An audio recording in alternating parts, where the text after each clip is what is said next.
Boys and girls, it is time for our adventure story. What do we call it? Our missionary story. And today, I want to challenge you to sit up straight, but I want you to be a missionary in your neighborhood this week.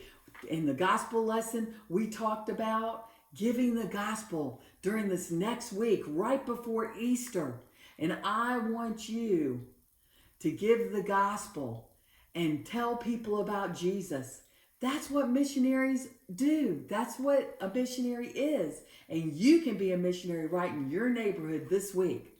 But we're going to find out what happened with our missionary story. Miss Hickman is going to tell us what's going on. Are you excited? Do you remember? Sit up straight. She's going to be asking you some questions to see if you remember what the story's about. And I think it might be getting finished this week. So sit up straight, pay attention. Here we go. Welcome back to the final week of John Cook. We have learned how the Lord used John in Korea in such a marvelous way. He and Lois and their little boy began to serve God there, and they were starting good news clubs where they shared the gospel of Jesus Christ to boys and girls. They were so excited to be able to work with university students and teaching them English. God was at work and doing a mighty work through the cook's life. But did you know that one day something very scary happened? Can you imagine how scary it would be if your parents could not find you? The first few months that John and Lois were in South Korea, something very scary happened. By this time, Carrie, their toddler, one morning went out and they could not find him. They searched all over the house for him. They opened the yard and yelled in the streets, but they could not find them. They were terrified. They prayed to God and asked the Lord to give them help and to know where to find their little baby boy. Did God know where Carrie was? Of course he did. And he was taking good care of him. As soon as the housekeeper of another missionary couple came to the gate, holding their little son, Carrie, the Lord had answered their prayers. They had found Carrie, and the Lord had kept him safe. The cooks were so thankful to God for protecting their little boy. The next year, they had their second son named Kevin. He was born, and when he was just 4 months old, they had some people come to their house to spray for different types of bugs in their home. But little did they know that little Kevin got a hold of some of that stuff that they spray around to kill the bugs, and he drank it and he became very ill. He was unconscious. Of course, they rushed him to the hospital and was praying that the doctors would have wisdom in how to take care of him.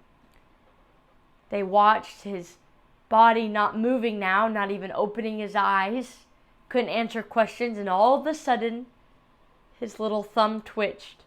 They were so excited. Eventually, Kevin recovered completely.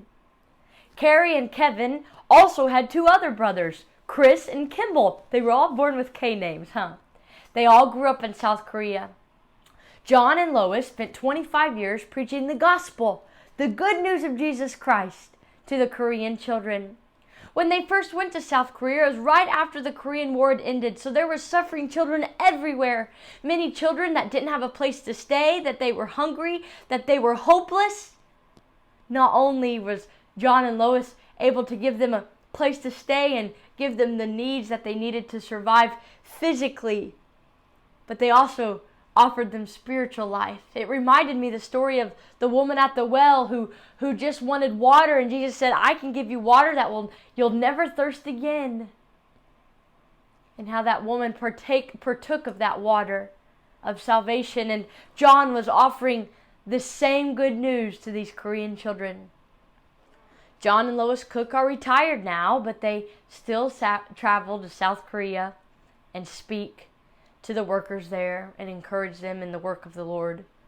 Because John and Lois obeyed God and did what he asked them to do and go to a faraway land, there are good news clubs all over Korea today.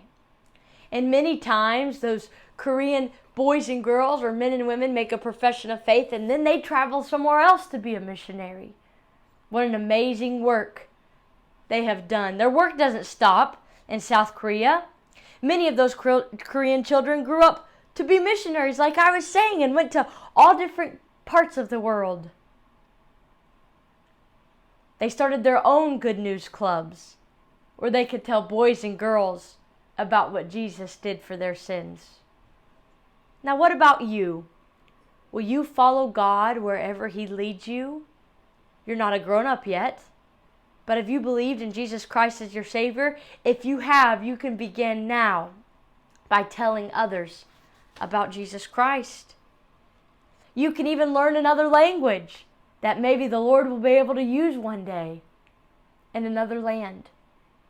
I challenge you, as we finish up this story about the cooks, give your heart to Jesus. Give your life to Jesus. If you aren't a Christian, don't wait another day. If you are a Christian, let's be busy getting the gospel of Jesus Christ out to others. I hope to see you next week as we begin a new series to see how God's good news gets around the world. I'll see you then.